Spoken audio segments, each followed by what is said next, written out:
आपल्यासोबत राज्याचे मुख्य माहिती आयुक्त राहुल पांडे सर आहे.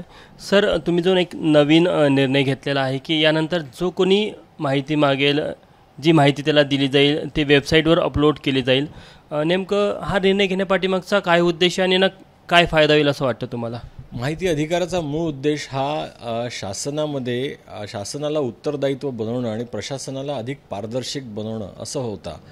प्रशासनाकडून मागितलेली माहिती नेमका त्याचा शेवटचा उपयोग काय होतो, एंड यूज काय होतो, हा सगळ्यांना पडणारा प्रश्न होता. काही प्रकरणांमध्ये आपल्याला असं लक्षात आलं की अनेकदा काही व्यक्ती विशिष्ट प्रकारची माहिती गोळा करून मग ती सार्वजनिक न करता त्याचा दुरुपयोग करून अनेकदा खंडणी मागतात किंवा धमक्या देतात किंवा अनेक प्रकारच्या गैरकृत्यांमध्ये सामील असतात.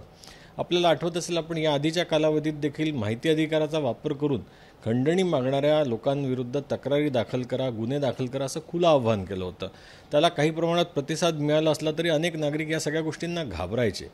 त्यामुळे ही बाब याच्यावर काहीतरी निर्णय घ्यावा ही सगळ्यांच्याच विचाराधीन बाब होती. सोमवारी माननीय मुख्यमंत्र्यांनी सेवा हमी हक्क आयोगाच्या दशकपूर्ती कार्यक्रमात दिलेली माहिती सुद्धा संकेतस्थळावर टाकली तर एकंदरीतच प्रशासनामध्ये अतिशय पारदर्शकता येईल.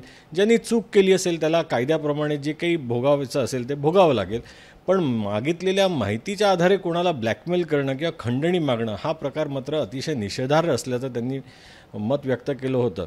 आणि माननीय मुख्यमंत्र्यांनी जे मत व्यक्त केलं होतं त्याच्याशी माहिती आयोग पूर्णपणे सहमत असून आम्ही सोमवारीच या बाबतीत सकाळीच असा निर्देश जारी करायचं ठरवलं होतं आणि त्याप्रमाणे हा दिशानिर्देश देण्यात आला आहे. यामुळे आज सर्व प्राधिकरणांना ग्रामपंचायत ते मुख्यमंत्री कार्यालय यात प्राप्त झालेला माहिती अधिकार अर्ज आणि त्याला दिलेलं उत्तर हे त्या प्राधिकरणांनी त्यांच्या संकेतस्थळावर सर्चेबल डेटाबेस आणि कीवर्ड सर्च या दोन्ही फॅसिलिटीज सकट उपलब्ध करून द्यायचं आहे. त्यामुळे याआधीच कलम 4(1) खाली उपलब्ध करून दिलेल्या विनामूल्य माहितीशिवाय माहिती अधिकार अर्जांना दिलेला प्रतिसाद हा देखील सर्वांच्या नजरेस येणार आहे. त्यामुळे माहिती अधिकार अर्ज दाखल करणाऱ्या व्यक्तीला ती माहिती मिळेल, याशिवाय ती माहिती संकेतस्थळावर विनामूल्य उपलब्ध असेल.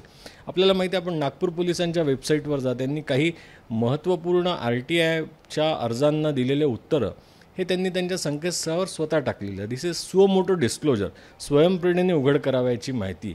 खरं तर याबाबतीत केंद्र सरकारने 2011ला एक टास्क फोर्स नेमली होती आणि 2013ला याबाबतीत दिशानिर्देश देखील जारी केले होते, मात्र त्याची अंमलबजावणी झाली नाही.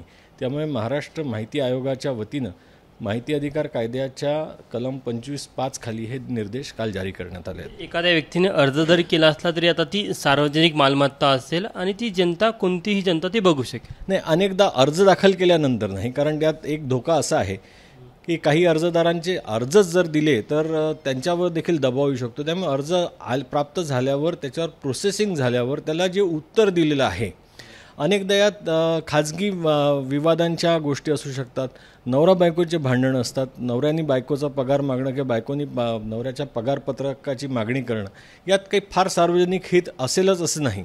मात्र सार्वजनिक हिताच्याशी संबंधित ज्या काही गोष्टी असतात, एखादं सार्वजनिक कार्य असेल, सार्वजनिक निधीचा विनियोग असेल, तर या बाबतीतली माहिती मात्र ही सार्वजनिकरित्या सर्वांनाच उपलब्ध असलीच पाहिजे.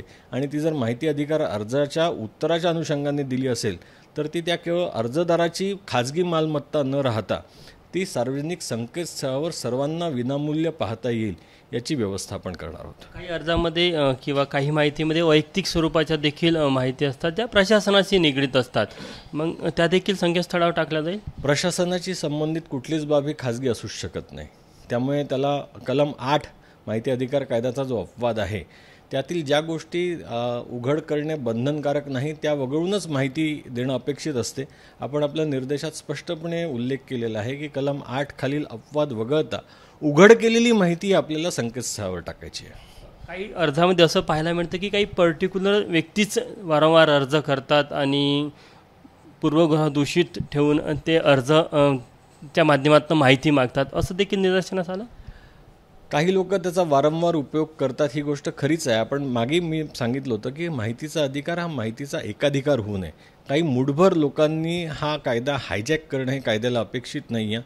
किंबहुना माझं तर नागरिकांना आव्हान आहे की त्यांनी मोठ्या प्रमाणात माहितीच्या अधिकाराचा वापर करावा आणि प्रशासनावर अंकुश ठेवण्याचं जे एक उत्तम शस्त्र त्यांना भारतीय संसदेने दिलेलं आहे त्याचा वापर करावा. मात्र काहीच मूठभर लोक हजारो अर्ज टाकून माहिती मागत असतात आणि उरलेले करोडो लोक त्याच्यावर काहीही करत नाही. ही काही फार स्वागतार्ह बाब नाही. पण माननीय मुख्यमंत्र्यांनी आत्ताच त्यांच्या पहिल्या 100 दिवसाच्या आढाव्यातही सांगितलं की माहिती अधिकार कायद्याखाली जी माहिती देय आहे ती कोणी न मागता स्वतःच म्हणजे सुमोटो डिस्क्लोजर स्वयंप्रेरणेनेच उघड करणं अपेक्षित आहे. त्यांच्या त्या तत्वाला अनुसरूनच आम्ही असं ठरवलं की जी माहिती उघड केलेली आहे माहिती अधिकार अर्जाच्या प्रतिसादाला ती सुद्धा सर्वांना विनामूल्य प्राप्त व्हावी. कधीपासून या सगळ्या प्रक्रियेला सुरुवात होणार आहे?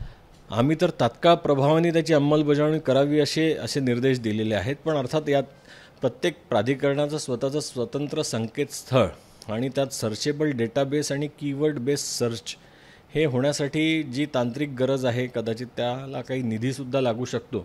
तर त्याला जेवढा काळ लागेल तो वगळता पण लेटर अँड म्हणजे स्पिरिटमध्ये तर आजपासूनच त्याची अंमलबजावणी व्हावी असं आम्हाला अपेक्षित आहे. आपण बघू शकतो की यानंतर एखाद्या अर्जदाराने जर का अर्ज केला आणि प्रशासनाने त्याला उत्तर दिलं तर ते उत्तर त्या अर्जदारापुरतं मर्यादित नाही राहणार, तर ते आता सार्वजनिक मालमत्ता म्हणून त्याकडे बघितलं जाईल आणि प्रत्येक प्राधिकरणाच्या संकेतस्थळावर ते महाराष्ट्रातल्या किंवा देशातल्या प्रत्येक नागरिकांना बघण्यासाठी त्याची सोय उपलब्ध असणार आहे. कॅमेरामॅन मिथुन आत्मनेसह तुषार कोहळे, एबीपी माझा, नागपूर. एबीपी माझा, उघडा डोळे बघा नीट.